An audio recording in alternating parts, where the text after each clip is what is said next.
로마서 6장 11절부터 15절까지 이와 같이 너희 또한 너희 자신이 죄를 향해서는 참으로 죽어 있으나 하나님을 향해서는 예수 그리스도 우리 주를 통하여 살아있는 것으로 여길지어다. 그러므로 죄가 너희 죽을 몸 안에서 군림하지 못하게 하여 너희는 몸의 정욕 안에서 죄에게 순종하지 말라. 또한 너희 지체를 불의의 도구로 죄에게 내어주지 말고 오직 너희 자신을 죽은 자들로부터 살아난 자로서 하나님께 드리며 너희 지체를 의의 도구로 하나님께 드릴지라. 이는 너희가 율법 아래 있지 아니하고 은혜 아래 있기 때문이라. 이는 죄가 너희를 지배하지 못할 것이기 때문이라. 다 같이요.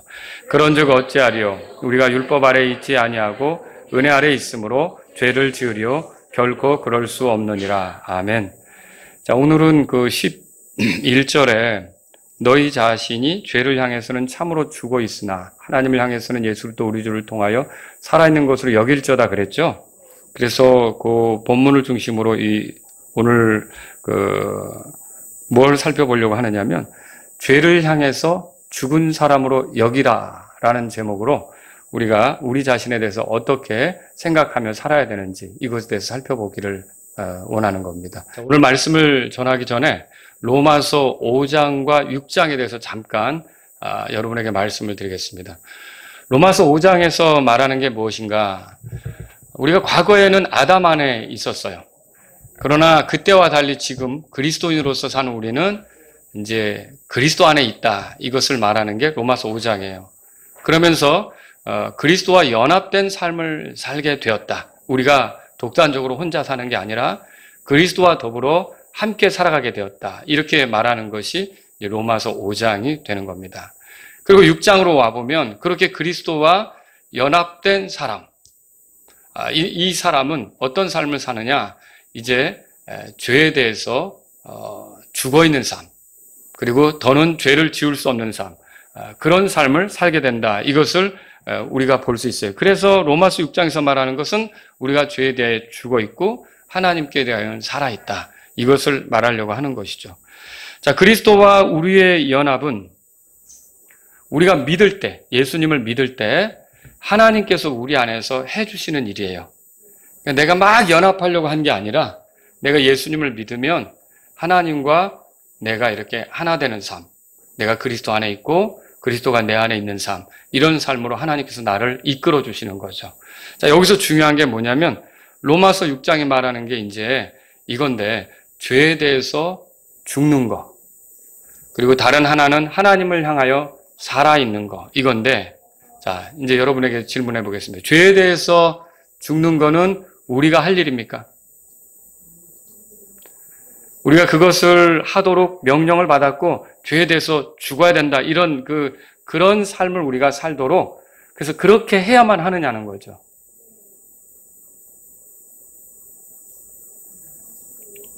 그렇지 않습니다. 그렇지 않습니다.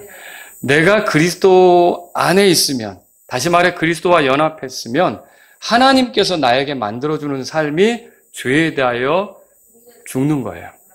그러니까 여러분이 그리스도 안에 있으면, 제가 그리스도 안에 있으면, 그리스도와 연합했으면 죄에 대해 죽는데 이거는 내가 노력한 게 아니라 하나님께서 나에게 만들어주시는 삶이에요.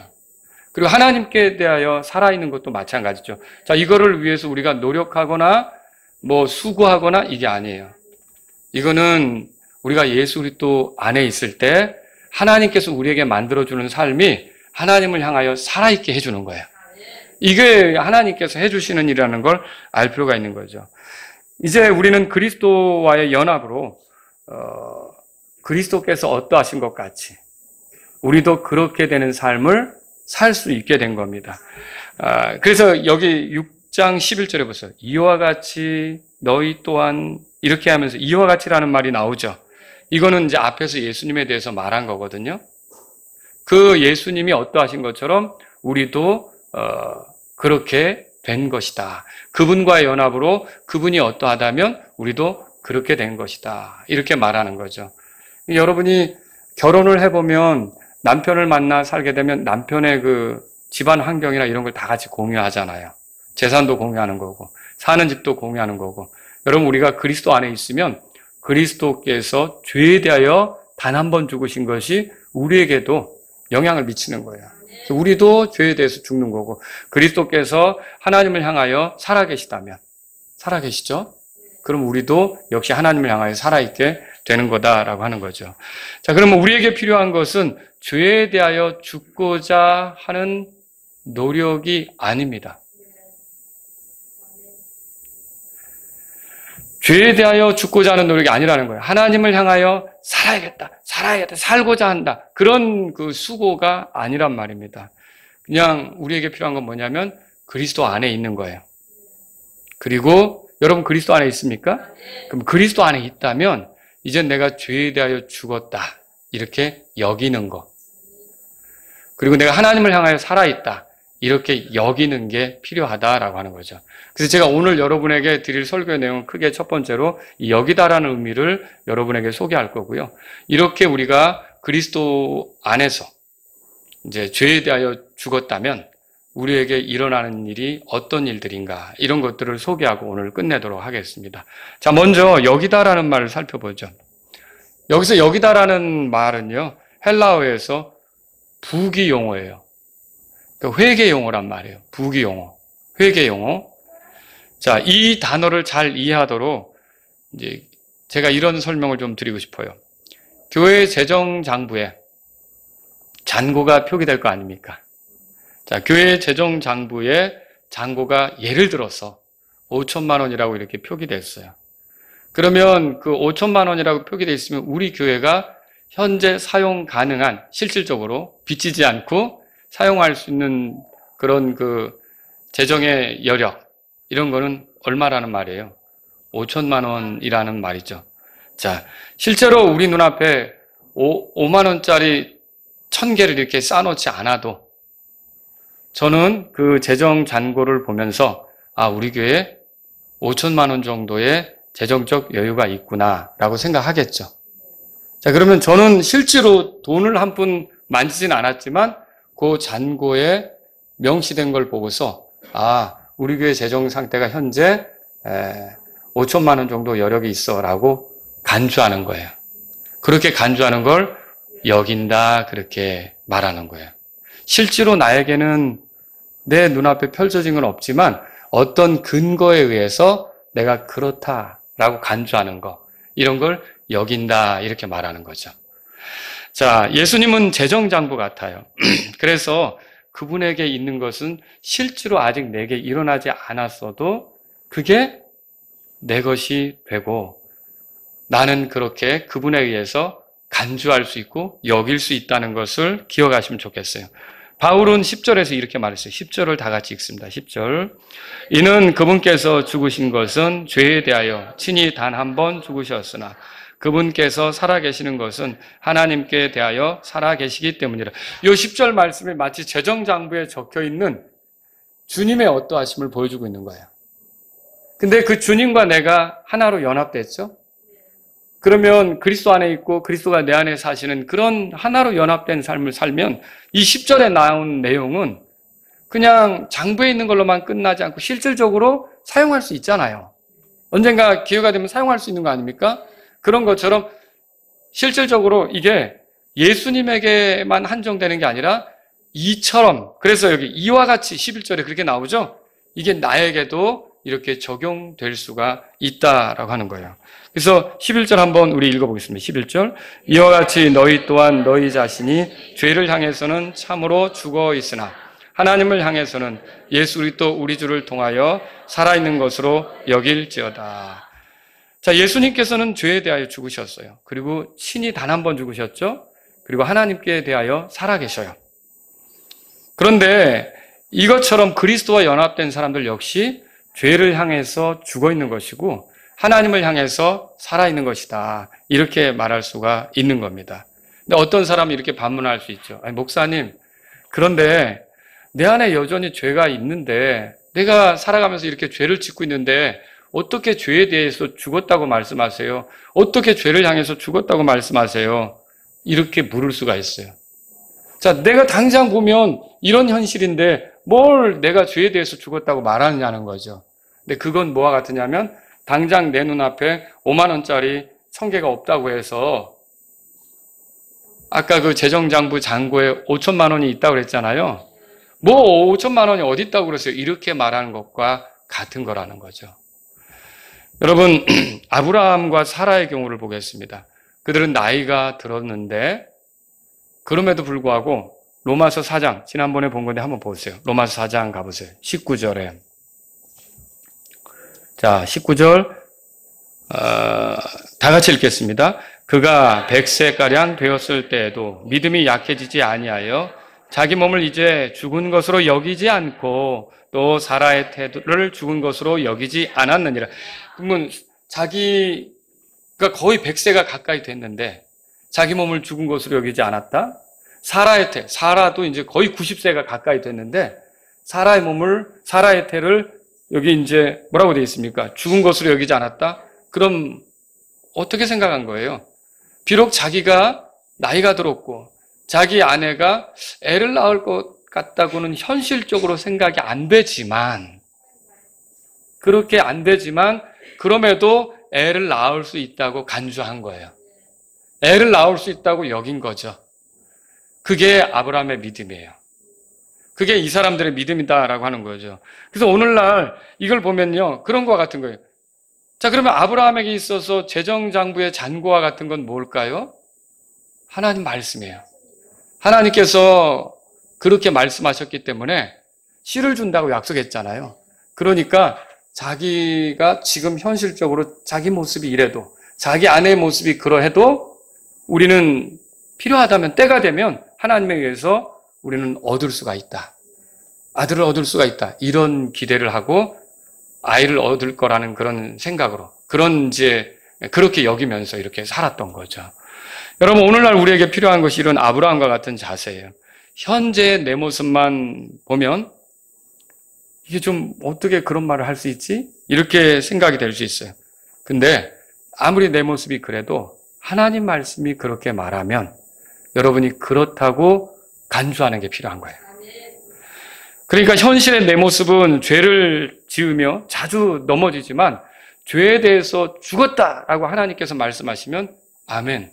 저는 죄에 대해서 죽은 사람입니다. 여러분, 죄에 대해서 죽었다고 여기셔야 된다는 거죠. 그래서 그리스도와의 연합으로 죄를 향해서는 참으로 죽어 있다고 여기는 것. 이것이 아브라함이 지금 보인 믿음 있잖아요. 그런 믿음의 자세로 우리가 이 세상을 사는 거다. 이렇게 말할 수 있는 거죠. 한 번은 제가 세연이가 그렇게 집에 놀러 가면 그 쓰레기 이렇게 정리하는 거 있어요. 이렇게 쫙 그 쓰레기장에 오면은 왜 이렇게 집게처럼 쫙 해가지고 막 이런 거 있잖아요. 그 차. 그런 거, 포크레인, 막 이런 걸 너무 좋아하는 거예요. 그래서 제가 세연이에게 포크레인을 한번 사줘야겠다. 좀 큰 걸로 사줘야겠다. 그런데 이렇게 쭉 알아보니까 가격이 좀 돼요. 이 큰 거는 좀 가격이 되는데, 그래서 혹시 아시는지요? 제가 선전하는 거 아닙니다. 당근 뭐 있어요. 네, 당근 뭐 있어요. 그래서 그게 이제 스마트폰에 이렇게 있잖아요. 그래서 혹시 그게 있는가 하고 이렇게 쭉 조사해 보니까, 부평에 어디에 그걸 내놓은 거예요. 이거 괜찮은데? 이거를 세훈이한테 사다 주면 좋겠다. 또 깨끗하고. 아마 그 집에서 아이가 가지고 놀던 건데, 이제 아이가 크니까 그거를 이제 중고로 넘기겠다고 내놓은 모양이에요. 근데 이제 제가 그거를 그래서 사러 갔죠. 사러 갔는데 수중에는 10,000원짜리 한 장 없는 거예요. 돈 한 푼 없는데 거기를 운전하고 찾아갔어요. 찾아가가지고 결국은 그거를 제 차 트렁크에 싣고 거기 이제 애기 엄마가 나오셨더라고요. 고맙다고 하면서 근데 수중에 돈은 한 푼 없지만 가기 전에 제가 스마트폰은 바꾼 지 얼마 안 되는 거예요. 이제 막 스마트폰을 배우는 때죠. 예? 그러니까 이렇게 옛날에 이렇게 꺾는 거 있잖아요. 그거 쓰다가 이제 스마트폰으로 막 바꿔서 이제 그거를 결제해야 되는데, 말하자면 이렇게 이제 보니까 제 은행 잔고에 돈이 얼마가 있는 거예요. 그래서 실제로 10,000원 한 장 없는데 제가 찾아가서 이거 달라고 하고 고맙다고 그 아줌마가 무슨 이제 김가루 같은 그런 것도 서비스로 주더라고요. 고마워가지고 또 받아가지고 챙기고, 그리고 제가 그 자리에서 스마트폰 송금이라는 걸 해봤어요. 바로 그 자리에서 그 숫자만 있었는데 그 숫자를 넘겨서 제가 이렇게 그분에게 결제를 했더니 저는 10,000원짜리 한 장 안 줬는데 그분이 감사합니다. 들어왔습니다. 그걸 바로 확인하더라고요. 그래서 거기서 이제 헤어졌죠. 그리고 그걸 갖다 줬는데 여러분 제가 만일 현재 수중에 돈 10,000원짜리 하나 없는데 요 생각만 했다면 그걸 사러 갈 수는 없었을 거예요. 그렇지 않겠습니까? 그러나 10,000원짜리 한 장 없어도 내 잔고에는 분명히 이거 살만한 돈이 있네. 이거 지불할 수 있는 돈이 있네. 라고 하긴 했잖아요. 저는 그거를 사용할 수 있다고 여기고 가서 결국은 그 물건을 사온 거예요. 자, 제가 지금 드리려고 하는 말씀이 그거예요. 실제로 내 형편은 내가 이렇게 죄에 자주 넘어지고 죄를 짓는데 뭐 이런 생각을 할 수가 있어요. 하지만 내 잔고에 해당하는 어떻게 보면 예수님께서는 죄에 대해서 죽은 거예요. 하나님께 대해 살아있는 거죠. 그리고 그분을 의지한다면 여러분도 죄에 대하여 죽은 것으로 여기면서 뭔가 행동할 수 있게 된다는 거죠. 이 말씀을 여러분에게 드리려고 하는 거예요.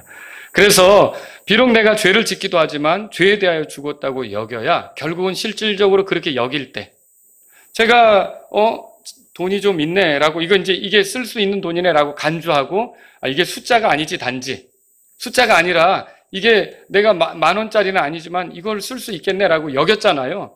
그랬을 때 실제로 그걸 사는 행동을 한 것처럼 여러분이 이렇게 내 자신은 부족하더라도 내 잔고와 같으신 예수님께서 죄에 대해서 죽으셨다면 나도 죽은 거야 라고 간주하면서 여러분은 어떻게 될까요? 거기에 걸맞는 삶을 살기 시작한다는 거죠. 그 얘기를 하려고 하는 거예요. 그래서 죄를 향해 죽었다고 여기라고 이렇게 바울은 말하는 거예요. 모든 그리스도인은 죄에 대하여 친히 단 한 번 죽으신 그리스도와 연합해서 죄에 대하여 죽은 겁니다. 로마서 6장을 펴보세요. 거기 보면 그런 말이 계속 반복되고 있어요. 2절에 보시면 죄에 대하여 죽은 우리 찾으셨어요? 네, 그런 말이 나오죠. 3절에 보세요. 우리가 다 그분의 죽음 안으로 침례를 받았다. 그런 말도 나오죠. 이게 뭐예요? 그분의 죽음에 우리가 연합했다. 그분이 죽은 것처럼 우리도 죽었다. 그 소리죠. 그리고 또 5절에 보세요. 5절에는 우리가 그분의 죽음과 같은 모양으로 함께 심겨졌다. 그런 얘기가 있죠. 결국은 이게 나도 그분의 죽음과 같은 모양이 됐다. 그분의 죽음에 일치가 됐다. 그러면 나도 함께 죽었다. 그 소리예요. 그리고 여러분 또 6절에 가보세요. 여기 우리의 옛사람이 그분과 함께 십자가에 못 박힌 거 찾으셨어요? 예, 우리가 그리스도와 함께 죽었음을 또 이런 식으로 그분과 함께 십자가에 못 박혔다. 이렇게 표현한 거죠. 십자가에 못 박힌 분은 예수님이시죠. 근데 나도 같이 못 박혔다. 나도 죽었다라고 바울이 얘기하는 거죠. 8절에 보세요. 이제 여기 보면 우리가 그리스도와 함께 죽었으면 찾으셨어요? 예, 여기서도 뭘 얘기해요? 그리스도만 죽은 게 아니라 그리스도와 함께 나도 죽었다라고 말하는 거죠. 그래서 진짜 삶의 변화는 어떻게 나타나느냐? 내가 죽었다. 그리스도와 함께. 죄에 대해서 죽었다. 이렇게 간주하고 그렇게 여기면서 살 때 삶의 변화가 나타나는 거죠. 여러분 보고 죄에 대해서 죽으라고 이렇게 그거에 대해서 노력하라는 겁니까? 아니죠. 이미 죄에 대해서 죽었어요. 그렇게 간주하고 살으라는 거예요. 그걸 지금 성경이 말하는 거죠. 이 모든 진술은요, 그리스도께서 죽으셨고 우리가 그분과 연합해서 그분과 함께 죽었다는 걸 말하는 거죠. 그래서 10절에 또 이렇게 얘기하죠. 죄에 대하여 친히 단 한 번 죽으셨으나 누가? 예수님이 그렇게 된 거죠. 예수님이 그렇게 되셨단 말이에요. 그렇다면 우리도 죄에 대하여 죽은 거라는 거죠. 이 본문의 말씀대로 죄를 향해서 참으로 우리는 죽은 것입니다. 11절에 그렇게 나오죠. 그래서 이와 같이 너희 또한 너희 자신을 죄를 향해서는 참으로 죽어 있다고 여겨라 그 소리예요. 그래서 저와 여러분들이 거룩한 삶, 죄와 이렇게 상관없이 좀 주님을 기쁘게 하는 그런 삶을 살고자 한다면 죄에 대해서 나는 죽었다라고 여기는 거, 간주하는 거. 여러분 실질적으로 죄에 대해서 죽은 겁니다. 이미 잔고에 그렇게 돼 있는 거예요. 그렇게 생각하시며 살아야 된다는 거죠. 자, 그러면 두 번째로 우리가 죄를 향해서 죽었다면 누리는 결과들은 뭘까요? 자, 여기서 한 세 가지로 정리해서 말씀드릴게요. 첫 번째는 죄가 우리를 지배할 수 없습니다. 마귀는 우리가 이 사실을 믿지 못하게 하려고 해요. 그래서 죄가 여전히 나를 지배하는 것처럼, 내가 죄의 지배 아래 있는 것처럼, 죄의 다스림 아래 있는 것처럼, 죄에게 순종해야 되는 것처럼, 죄를 짓지 않고는 살아갈 수 없는 것처럼 이런 식으로 나를 설득하려고 하는 거죠. 속이려고 하는 거죠. 마귀는 그렇게 해요. 근데 우리는 그게 아니라 죄에 대하여 죽은 걸로 여기면서 사는 게 필요한 거죠. 자, 오늘날 흑인들에 대한 백인들의 인종차별은 한 200여 년 전하고는 많이 달라진 것 같아요. 지금은 많이 개선이 돼서 흑인들도 뭐 시장도 되고, 흑인들도 국회의원도 되고, 그 미국에서 말이죠. 대통령까지 나왔잖아요. 그죠? 그런데 노예 해방이 있고 나서 얼마 안 있은 뒤에, 그 노예 해방 직후에 흑인들이 해방은 됐지만 위축돼서 살았어요. 백인들은 어떻게 했냐면 끊임없이 너희들이 뭐 자유를 얻었어? 너희들은 여전히 우리 아래야 하면서 어떤 차별적인 그런 의식을 계속 심으려고 했던 거예요. 그리고 거기에 주눅들은, 흑인들은 어떻게 사느냐? 마음껏 백인들 앞에 큰 소리도 못 치고 짓눌려서 살았던 거죠. 이렇게 되는 게 바로 어떤 흑인들에 대해서 차별하는 미국의 그런 단체들, 집단들이 여전히 활동하고 있었기 때문에 그렇다는 거죠. 실제로는 그들이 자유를 얻었는데, 실제로는 그들이 해방되었는데, 그들이 원하는 대로 얼마든지 선택하면서 자유롭게 살아갈 수도 있는데, 그런 눌림이, 그래서 그 차별이 계속 되니까 여전히 그 눌림이 있었던 거죠. 그것처럼 마귀가 오늘날도 그리스도인들을 향해서 죄에 대해서 죽었는데, 아니야, 여전히 너희는 죄의 지배 아래 있어. 죄가 너희들을 부릴 수밖에 없어. 너희들은 죄의 종로로 할 수밖에 없는 그런 위치지 라고 자꾸만 마귀가 속삭이는 것과 같다는 거죠. 여러분, 그럴 때 우리가 하나님 말씀에 의지해서 그리스도와 함께 사는 나는 죄를 향하여서, 참으로 죄를 향하여서 죽어 있다라고 여기셔야 되는 거예요. 이게 하나님 말씀이라는 거죠. 오늘날 참으로 죄를 향해서 죽었다면 죄는 우리를 지배할 수가 없습니다. 12절에 보세요. 그러므로 죄가 너희 죽을 몸 안에서 군림하지 못하게 하여. 죄는 여전히 있지만 우리를 흔들지 못하도록 그렇게 해야 되는데, 이렇게 하는 것은 먼저 무엇보다 내가 죄에 대해 죽었다고 여길 때 가능한 거예요. 너희는 몸의 정욕 안에서 뭐라고 되어 있어요? 죄에게 순종하지 말라. 이제 죄에게 순종할 필요 없다는 거예요. 죄는 여전히 있죠. 내 속에 있잖아요. 근데 죄에게 순종할 필요가 없다는 거예요. 너희는 죄에 대해서 죽은 것이다. 죄에게 순종할 필요가 없다는 거죠. 13절 보세요. 또한 너희 지체를 불의의 도구로 죄에게 내어주지 말고. 우리 지체가 뭐예요? 몸이죠. 우리 몸을 그렇게 불의의 도구로 죄에게 내주지 말라는 거예요. 죄에게 헌신하지 말라는 거예요. 죄에게 헌신할 필요가 없는 거예요.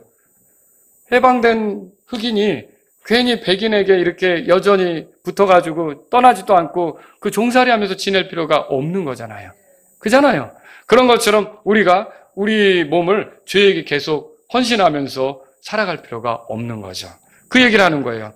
그래서 오직 너희 자신을 죽은 자들로부터 살아난 자로서, 우리 하나님에 대해 살아있죠? 하나님을 향해 살아있으니까 하나님께 드리며 너희 지체를 의의 도구로 하나님께 드릴지니라, 그렇게 말하고 있죠. 자, 그 다음에 14절 우리 다 같이 한번 읽어보죠.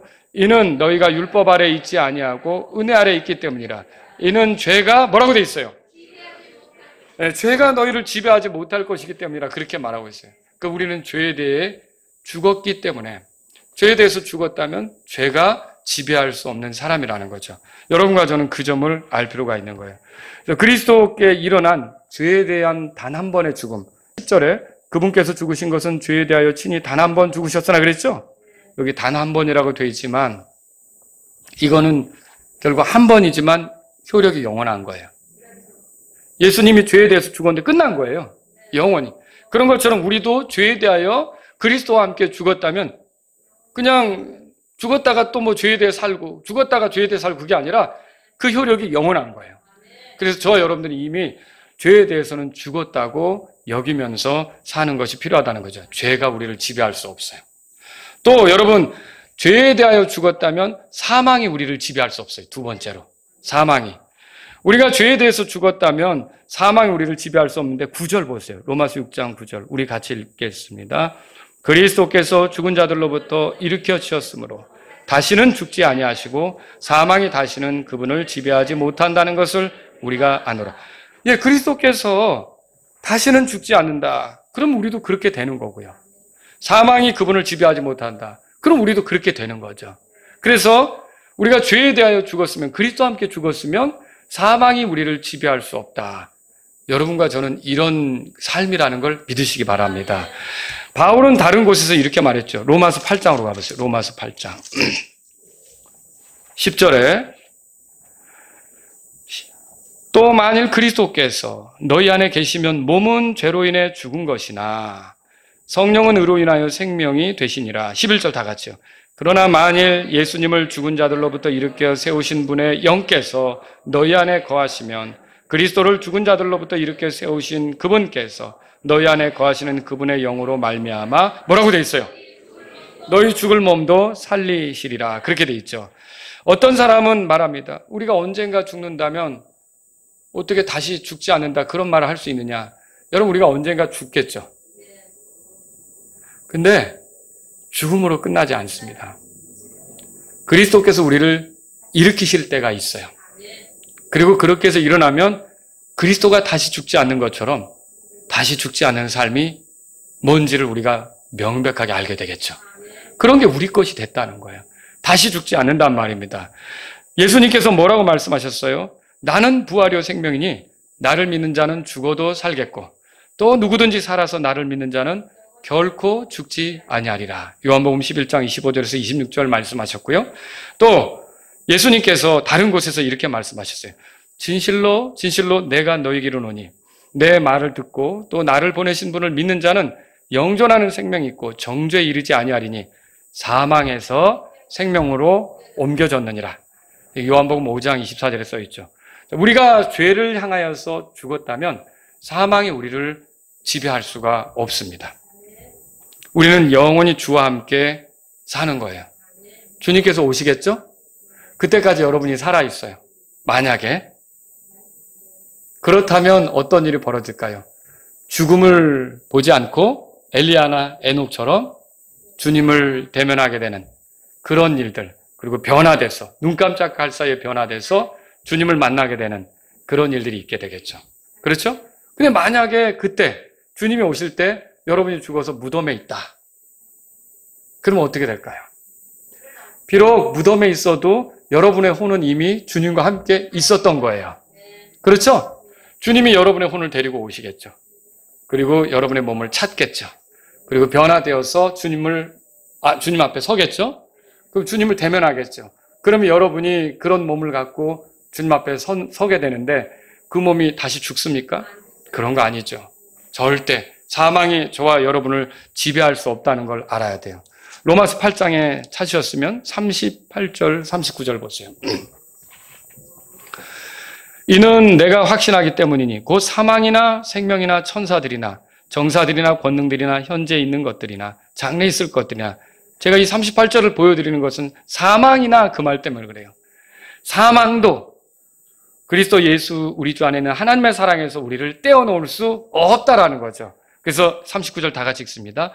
높음이나 기쁨이나 다른 어떤 피조물이라도 능히 우리를 그리스도 예수 우리 주 안에 있는 하나님의 사랑에서 떼어놓을 수 없으리라. 자, 우리가 지금 사망의 지배를 받지 않는다고 그랬으니까 38절, 39절을 통해 보면 사망도 우리를 그리스도 예수님 안에 있는 하나님의 사랑에서 떼어놓을 수 없다는 걸 보게 되는 거죠.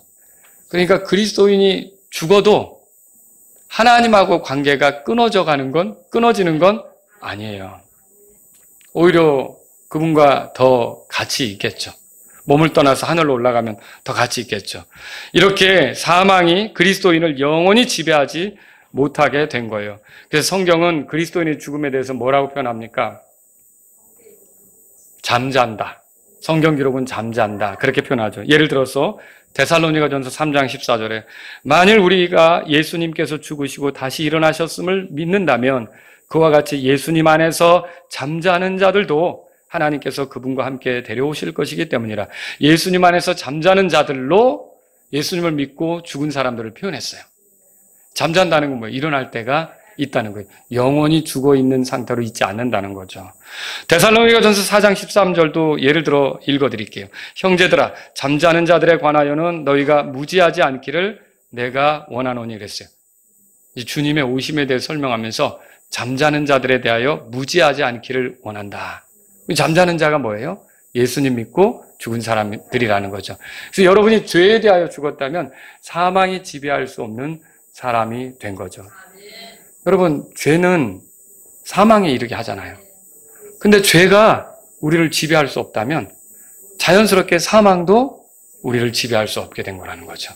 저와 여러분들은 그래서 죄와 사망에서 이제 지배받지 않는 자유로운 그런 사람들이 된 것을 믿으시기 바랍니다. 정말 귀한 일이라는 거죠. 자, 마지막으로 하나 더 말씀드린다면 율법이 우리를 지배할 수가 없습니다. 이런 말씀 읽어보셨을 거예요. 고린도전서 15장 56절에서 사망에 쏘는 것은 죄요. 죄의 힘은 율법이니라. 읽어보셨죠? 율법이 있다면 그것을 지키지 못할 때는 죄가 돼요. 요한일서 3장에 써 있어요. 율법이 있는데 율법을 범하면 그게 죄가 되는 거예요. 근데 이 죄가 되면 사망이 따라오는 거죠.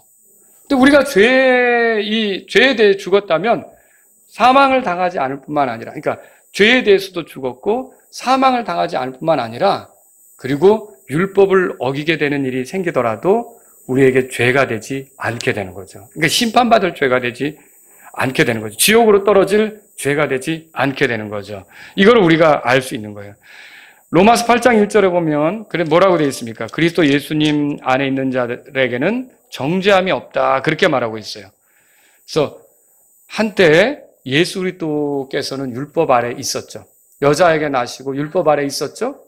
그런데 율법이 요구하는 걸 다 지키셨고 율법의 요구대로 피 흘리시면서 우리의 죄값을 지불하셨고 율법을 완벽하게 지키셨잖아요. 그리고 죽으셨어요. 그분이 죽을 때 율법과 이제 관계를 끊어버리신 거예요. 예수님은 부활하셔서 여전히 율법 아래 있지 않습니다. 율법으로부터 벗어난 거죠. 그럼 우리가 그리스도 안에 있다면, 그리스도와 연합했다면 저와 여러분도 율법 아래에 있지 않는 거예요. 율법의 지배를 받지 않는 거죠. 오히려 우리는 뭐의 지배를 받습니까? 로마서 6장으로 가보세요. 6장의 14절 다 같이 14절 읽겠습니다. 로마서 6장 14절 읽겠습니다. 이는 너희가 율법 아래 있지 아니하고 은혜 아래 있기 때문이라. 이는 죄가 너희를 지배하지 못할 것이기 때문이라.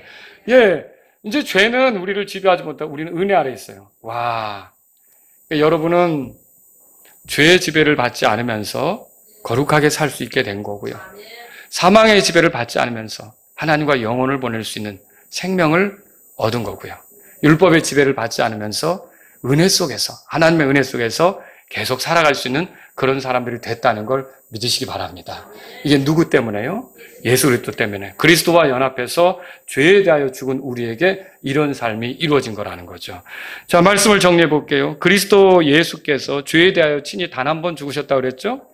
우리는 그분 안에서 그분과 연합해서 그분처럼 죄를 향해서 죽었습니다. 이제 이렇게 죄에 대해서 죽은 우리에게 필요한 게 있어요. 다 바꿔 말하면 이렇게 살 필요가 없는 게 있어요. 그게 뭘까요? 첫 번째, 죄를 향해서 죽었다면 죄를 지으며 살 필요가 없어요. 죄가 우리 몸 안에서 군림하게 한다든지 로마서 6장 그 12절에 나온 것처럼 죄에게 순종할 필요가 없어요. 우리의 주체를 죄에게 내줄 필요도 없어요. 불의의 도구로 내줄 필요가 없어요. 비록 우리가 죄 짓는 일이 생긴다 하더라도 여러분과 저는 잊지 말아야 될 게 있어요. 나는 죄에 대하여 죽은 사람이다라는 걸 기억하셔야 돼요. 죄에 대해 죽었다라고 간주하면서 여기면서 살아야 되는 거죠. 하나님께로부터 난 사람은 죄를 짓지 않습니다. 요한일서 3장 9절에 이 말이 이것은 계속해서 죄를 짓는 생활을 할 수 없다는 말이죠. 물론 죄를 짓는 일도 생길 거예요. 요한일서 2장 1절에 보면 나의 어린 자녀들아 내가 이거 너에게 쓴 것은 너희가 죄를 짓지 아니하게 하렴이라. 그러나 만약 죄를 지어도 우리에게 계신 저 변호자가 계시다고 그러잖아요. 그러니까 죄를 지을 수도 있는 거죠. 그러나 그리스도인은 죄에 대해서 죽었기 때문에 계속 죄의 종노릇을 할 수가 없단 말입니다. 오늘날 그리스도인이 죄 짓는 것은, 잘 들으세요, 죄의 노예이기 때문에 죄를 짓는 게 아닙니다. 구원받기 전에는 죄의 노예였어요. 그러나 구원받은 이후로는 우리는 죄에 대해서 죽은 거예요. 벗어난 거예요. 우리는 자유인이죠. 그런데 자유인임에도 불구하고 죄에게 순종하는 일을 하는 거라는 거죠. 좀 억울한 일 아닙니까? 억울한 일이잖아요. 죄를 자꾸 짓는다는 것은 그리스도인에게 억울한 일이 되는 거죠. 이게 뭐와 같으냐면 안 내도 되는 세금을 내는 것 같은 거예요. 안 해도 될 일을 하러 쫓아다닐 것 같은 거죠. 여러분, 제가 한 번은 카자흐스탄에 가신 우리 필립스 선교사님하고 얘기를 나누는데, 우즈베키스탄에도 한국인들이, 그러니까 고려인들이죠. 고려인들이 많이 있대요. 근데 우리 우즈베키스탄보다 카자흐스탄이 조금 더 활동하기가 좋은 상태라고 하더라고요. 근데 우즈베키스탄은 그 옛날의 영향이 아직도 있어가지고 뭐냐면, 길을 가다가 그 관원 있잖아요. 그 말하자면 관리가 있잖아요. 국가의 관리가 사람을 불러서 이것 좀 날라달라 그러면 날라줘야 돼요. 그럼 그런 거 로마 시대에도 있었죠. 예수님이 십자가 지고 가실 때 쓰러지니까 군병이 와서 시몬에게 이거 대신 지라고 하니까 지고 갔잖아요. 이런 것이 벌어진단 말이죠. 그런 나라가 있는가 하면 여러분과 저는 그런 나라에 살지 않아요. 그죠? 그런데 우리가 안 해도 될 일을 굳이 할 필요가 있느냐는 거죠. 저 여러분들은 그럴 필요가 없어요. 죄에 대하여 죽었다라고 하는 것은 우리가 더 죄를 지을 필요가 없다는 뜻이에요. 그래서 죄에 대해서 죽은 사람으로서 사는 거라는 거죠. 두 번째로요, 우리가 죄를 향해서 죽었다면 죽음을 두려워할 필요가 없습니다. 우리 주변에는 죽음을 두려워하며 사는 사람들, 늙는 것을 겁내는 사람들이 있습니다. 몸의 기능이 이전과 같지 않다는 것 때문에 낙담하고 힘들어하는 사람들이 있습니다. 그러나 사망이 하나님의 사랑에서 우리를 끊을 수 없다면, 여러분, 육체의 기능이 떨어지고 마침내는 죽는다 해도 하나님과 우리의 관계는 틀어지는 겁니까? 결코 그렇지 않다는 거죠. 신체의 기능이 저하되고 기억력이 감퇴되더라도 그것이 우리를 그리스도 안에 있는 하나님의 사랑에서 끊을 수가 없습니다. 예수님 믿다가 복음을 잘 알았는데 나이 들어가지고 치매가 왔어요. 그래서 잘 기억을 못하는 거예요. 성경 구절조차, 자기가 구원받은 구절조차 기억을 못하는 거죠. 여러분, 그 사람 구원을 잃어버립니까? 육체가 그렇게 되는 것조차 그 사람이 그 하나님의 사랑 안에 있는 것을 이게 떼어놓을 수가 없다는 말이에요. 여러분, 그걸 알아야 되는 거예요. 예수님께서 말씀하셨어요. 나를 믿는 자는 결코 죽지 아니하리라. 요한복음 11장 16절에 써 있죠. 그리스도인은 죽음으로 그의 육체가 긴 잠에 들어갈 뿐입니다. 비록 육체가 죽더라도 그의 혼은 살아있는 거 아닙니까? 그러므로 그리스도인의 죽음은 저주가 아닙니다. 성도들의 죽음은 존귀한 거라고 시편에 말해주고 있어요. 그죠? 오히려 우리가 죽게 되면 어떻게 될까요? 주와 함께 있는 거예요. 빌립보서 1장 21절에 써 있죠. 내가 주와 함께 있기를 원한다고 바울이 얘기하잖아요. 그 둘 사이에 껴있다고 그러잖아요. 그러나 교회를 위해 남아있는다, 그 얘기를 하잖아요. 우리가 죽으면 주와 함께 있게 되는 거죠. 여러분, 이 죽음으로 우리가 결국 영광스러운 주님 앞에 서고 또 죄가 없는 기쁨의 나라에 서고 나를 위해 예비된 그 집에 들어가게 된다면 죽음은 정말 우리가 영광으로 들어가는 문이 되는 거예요. 그렇다고 또 오늘부터 죽기를 막 구하러 다니고 그 얘기는 아니지만, 여러분이 그렇게 죽음이 다가온다면 죽는 날이 다가올수록 여러분은 기뻐야 되는 거예요. 여러분 어떻습니까? 죽음의 날이 다가올수록 주님 만날 날이 다가오는 거 아닙니까? 아주 이 세상의 모든 것들을 털어놓고 갈 날이 다가오는 거 아닙니까? 내가 이제 죄와 싸우던 그런 싸움을 다 내려놓고 가서 이제 쉬게 되는 거 아닙니까? 그 날이 다가올수록 마음이 평안해지고 기뻐지고 이렇게 되는 게 그리스도인의 모습이다라고 하는 거죠.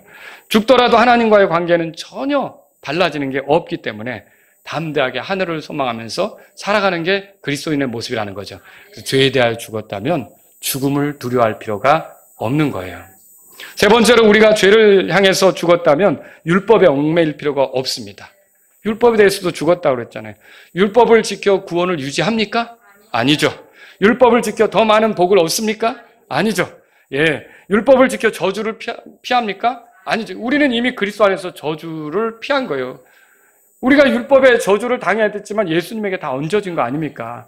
그러면 우리는 그런 식으로 율법을 대하는 게 아니라는 거죠. 우리가 이제 우리를 지배하는 것은 율법이 아니라 은혜라는 걸 알 필요가 있는 거죠. 로마서 6장에 가보세요. 15절 읽겠습니다. 그런즉 어찌하리요? 우리가 율법 아래 있지 아니하고 은혜 아래 있으므로 죄를 지으리요? 결코 그럴 수 없네. 죄를 지을 수도 없다고 얘기하고요. 우리가 은혜 아래 있다라고 얘기하잖아요. 여러분과 저는요, 자격이 안 되는 모습을 보일 때가 많아요. 근데 구원받은 거죠. 구원받고 나서도 자격이 안 되는 모습을 보일 때가 많아요.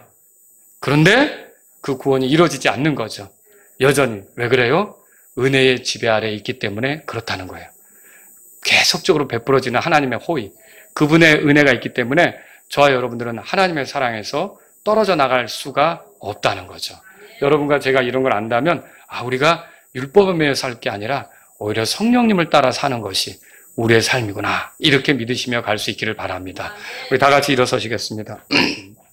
이제 내가 그리스도와 함께 연합된 삶을 살고 있습니다. 나는 이제 죄에 대하여 죽었습니다. 내가 이 죄에 대하여 죽은 것으로 여기며 살기를 원합니다. 이런 분 있다면 주님 앞에 나아가십시오. 이제 내가 죄의 지배를, 죄에게 순종하며 죄를 지을 필요가 없게 됨을 알았습니다. 죄에 대해서 죽은 나는 죄를 멀리하며 살기를 원합니다. 이런 분이 있다면 주님 앞에 나아가십시오. 내가 죄에 대해서 죽어서 죽음을 두려워할 필요가 없게 됐는데 죽음의 날이 다가올수록 예수님 만날 것 생각하며 더 기뻐하기를 원합니다. 이런 분이 있다면 주님 앞에 나아가십시오. 죄에 대해서 죽은 내가 율법에 얽매일 필요가 없으니 내가 은혜 아래 있으니 계속 이 은혜를 귀하게 여기며 거룩하게 살기를 원합니다. 이런 분이 있다면 주님 앞에 나아가십시오.